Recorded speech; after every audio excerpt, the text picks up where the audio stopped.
আহিলোঁ কামপুৰত ফুৰিবলৈ বুলি। ঘৰত কিমাননো সোমাই থাকিম আৰু। তাৰ পৰা ফাষ্টফুড খাবলৈ মন গ'ল।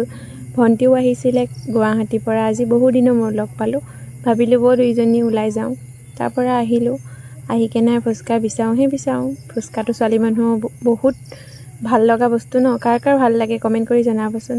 আৰু আহিলোঁ, আহি কেনে ফুচকা নাপালোঁ। যিহেতু ভাবিলোঁ মিঠাই দোকানতে যাওঁ। মিঠাই দোকানত গ'লোঁ, ঘৰলৈ ল'লোঁ মিঠাই। আমি দুজনীয়ে খালোঁ আইচক্ৰীম। আৰু আইচক্ৰীম খালোঁ দুইজনীয়ে। খাই লৈ ভাবিলোঁ ঘৰলৈ উভতাটোৱে ভাল হ'ব। তাৰ পৰা আৰু মোৰ মানে ভইচটো ভাল নহয় কাৰণে আজিলৈকে মিনি ব্লগ বনোৱা নাই। কোনেও নাহাঁহিব হা, সকলোৱে কমেণ্ট কৰি জনাব ভাল হৈছে নে বেয়া হৈছে। আৰু আমাৰ ইয়াৰ দলংখন বহুত সৰু মানে, সেইটো কাৰণে এই চাইডে নতুনকৈ দলং বনাই আছে, তেতিয়া ভিউটো কমিব। আৰু এইফালে চাওক, ভিউটো ইমান ধুনীয়া আহিছে আজি সন্ধিয়া, ভাল লাগিছে। কাৰ ফালে এনেকুৱা ভিউ আহিছে সকলোৱে কমেণ্ট কৰি জনাব। আৰু বাই বাই।